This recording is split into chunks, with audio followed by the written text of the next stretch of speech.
தற்போதைய அண்மை செய்தியை பார்த்துக் கொண்டிருக்கிறோம். அமைச்சர்கள் அடங்கிய அதிகாரிகளுடனான குழுவினருடன் பேச்சுவார்த்தை நடைபெற்ற பின்னரும் போராட்டம் தொடரும் என சென்னை மாநகராட்சி தூய்மை பணியாளர்கள் அறிவித்திருக்கிறார்கள்.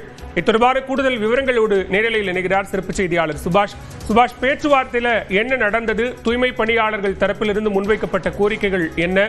தற்போது போராட்டம் தொடரும் என அறிவித்திருக்கிறார்கள். என்ன காரணம்? சொல்லக்கூடிய முதல் விஷயமாக எங்களுக்கு கலைந்து போக சொல்லித்தான் இன்றைய பேச்சுவார்த்தைக்கு அழைத்தார்கள். எந்தவித எங்களுடைய குறைகளை கேட்பதற்கு அழையவில்லை என்ற ஒரு அக்யூசேஷனை வச்சு தான் இந்த பிரஸ் மீட்டை அவங்க ஸ்டார்ட் பண்ணாங்க. எங்களை பொறுத்தவரை நாங்கள் தொடர்ந்து இந்த களத்தில் இருக்க போகிறோம் என்பதை உறுதியாக தெரிவிச்சிருக்கிறாங்க. ஆனால் அரசு தரப்பில் இருந்து எடுக்கப்பட்ட இந்த பேச்சுவார்த்தை அவங்களை கலந்து செல்லும்படி அறிவுறுத்தப்பட்டிருக்கிறதாக போராட்டக்குழு தெரிவித்திருந்தாங்க. ஆனால் அதற்கு எந்த விதத்திலும் தாங்கள் சளைக்கப் போவதில்லை, அதுக்கு எந்த விதத்திலும் விட்டுக் கொடுக்க போவதில்லை.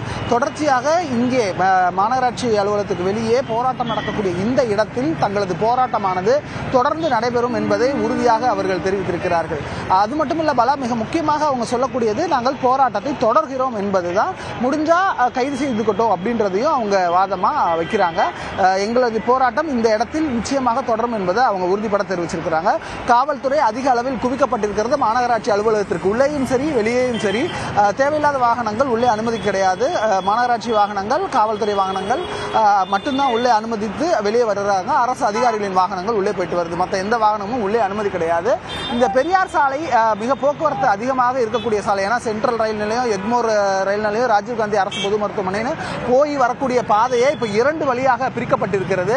அதாவது இங்க ராஜீவ்காந்தி ஹாஸ்பிட்டல் இருந்து வரக்கூடிய ரோடு டுவர்ட்ஸ் எக்மோர் போற ரோட 2 வழியா பிரிச்சு அந்த 2 வழியில ஒரு வழி சென்ட்ரலுக்கு போறதுக்கான வழிவகையும் இங்க செஞ்சிருக்கிறாங்க. போக்குவரத்து நெரிசல் முன்வைத்து, ஏன்னா மாலை நேரம் அலுவலகம் முடிஞ்சு வீடுகளுக்கு திரும்ப வரும். அதே போல ரயில்வே ஸ்டேஷனுக்கு வரக்கூடியவர்களும் சிரமப்படக்கூடும். இங்கே போராட்டம் தொடர்ச்சியாக நடக்குது, தெருக்கு வந்திருக்கிறாங்க அப்படின்றதுனால பிரச்சனை வந்துவிடக்கூடாது என்பதற்காக சாலை 2 வழியாக பிரிக்கப்பட்டு இந்த 2 வழிகளும் இப்போ பாதை அமைக்கப்பட்டு சென்ட்ரலுக்கு செல்வக்கூடிய வகையில் பாதை விரிவுபடுத்தப்பட்டு இருக்கிறது. இந்த இருவழி பாதைகளை 2 வழியாக பிரிக்கப்பட்டிருக்கிறது என்றுதான் சொல்ல வேண்டும். அந்த அளவுக்கு தற்போது இங்கே நிலைமை இருக்கிறது.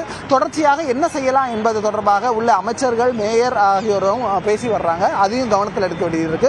மறுபுறத்தில் காவல்துறை பாதுகாப்பு, வெளியே போராட்டக்காரர்களுடைய போராட்டம் தொடர்கிறது என்பதுதான் இப்பொழுது இருக்கக்கூடிய தகவலாக கள நிலவரமாக இருக்கிறது. விவரங்களுக்கு நன்றி சுபாஷ்.